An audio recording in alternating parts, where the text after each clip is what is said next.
నీచ జర్నలిజం, నీచాతి నీచ జర్నలిజం అంటే ప్యూర్‌లీ బ్యాలెన్స్ తప్పేటటువంటి జర్నలిజం. అది ప్రత్యక్షంగా కనబడుతున్నది. ఒకప్పుడు విలువలకి వలువలు తొడిగినటువంటి ఈనాడు జ్యోతి, ఇవాళ ఆ వలువలు వదిలేసి నిస్సిగ్గుగా చేస్తున్న జర్నలిజం.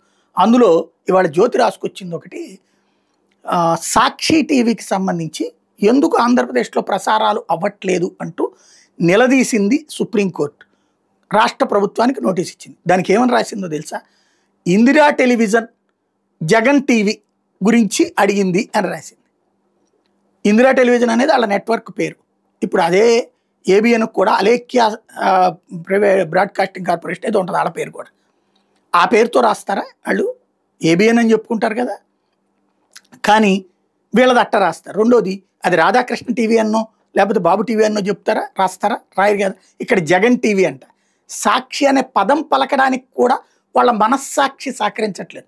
ఎస్, సాక్షి ఓపెన్గా వైఎస్ఆర్ కాంగ్రెస్ పార్టీ పేపర్ అని చెప్పుకుంటోంది. వీళ్ళేమో మేము ఒరిజినల్ మీడియా అని చెప్పుకుంటూ చేస్తోంది బానిసత్వం. ఎక్కడ ఇంకా ఇందులో నీతి ఎక్కడ సచ్చింది? అది పక్కన పెడితే సాక్షి టీవీ ప్రసారాలు ఆగిపోయినాయి రాష్ట్రంలో. అలాగే టీవీ9, ఎన్టీవీలకు కూడా ఇబ్బంది పెడుతున్నారు, చాలా చోట్ల రానియటం లేదు. ఇక్కడ నేను ఈ ప్రభుత్వాన్ని విమర్శించడం ఒకటే కాదు, గత ప్రభుత్వాన్ని కూడా విమర్శించాను నేను. తప్పు చేస్తున్నారు. అప్పుడు ఈటీవీ, ఏబిఎన్ రానిలేదు, వాళ్ళు కూడా మహా టీవీని ఆ తర్వాత కాలంలో ఆపారు. వాళ్ళు కోర్టులకు వెళ్ళి ఆ పైన తెచ్చుకున్నారు పర్మిషన్. తెచ్చుకున్న గ్రౌండ్ లెవెల్లో రానిలేదు. ఏంటంటే కేబుల్ ఆపరేటర్ని బెదిరేస్తారు. ఇది జరుగుతున్నది. అప్పుడైనా ఇప్పుడైనా ఎవరు ఇక్కడ టీవీ ఛానళ్ళు ఇప్పుడు ఎలా దిగజారిపోయినాయి అంటే, చివరికి ప్రభుత్వానికి తాబేదారులుగా పనిచేస్తే మాత్రమే ఆ టీవీ ఛానళ్ళు ఉంటాయి, లేకపోతే చంపేస్తున్నారు. నియంతృత్వం అనేది పతాక స్థాయికి చేరింది ఆంధ్రప్రదేశ్లో. దీని మీద చర్చించాల్సిన మేధావులు మౌనం వహించడంతో పాటుగా ఏదో ఒక పార్టీకి బానిసత్వం చేస్తున్నారు.